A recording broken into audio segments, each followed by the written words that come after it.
In a community hall near Kuala Lumpur, celebrations for the Persian New Year held in March are filled with singing and dancing. This hall is home to the Top Achievers Academy Refugee School, where nearly 100 children aged 7 to 20 study for about 20 hours a week.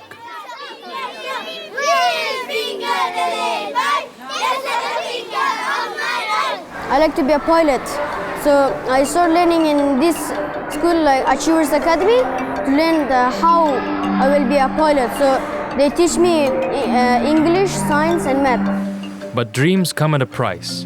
Classrooms, teachers, and utilities cost money, and parents who send their kids here have to pay 30 ringgit a month per child. The school has a debt of more than 10,000 ringgit, and the principal says she has to triple the monthly school fees if the school is to survive. Because we run solely and wholly on funding, public funding, and we do not have sustainable donors or sponsors.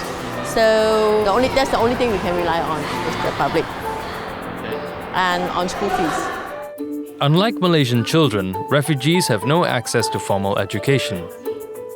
There are more than 30,000 refugee children registered with the United Nations in Malaysia. But activists like James Nayagam says there may be more than 100,000 refugee children here, with only 30 to 40% of them attending any kind of school. He says those who don't or can't go to school end up working or are exploited.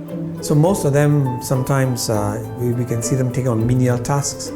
Others would take up things like contract work, house renovation and things like that, building sites.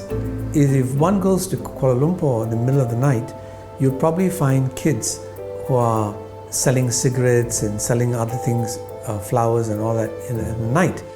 The Home Ministry, which oversees the Immigration Department, could not be reached for comment. Malaysia has not signed the United Nations 1951 Refugee Convention.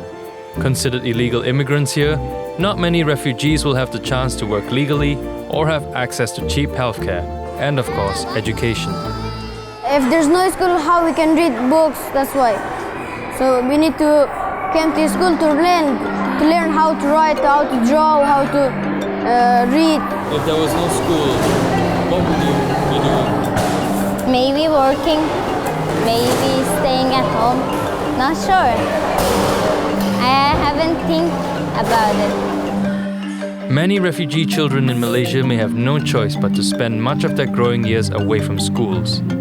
With countries like the United States already limiting borders to immigrants, the chance for refugee children to seek a better life elsewhere is shrouded in an uncertain future.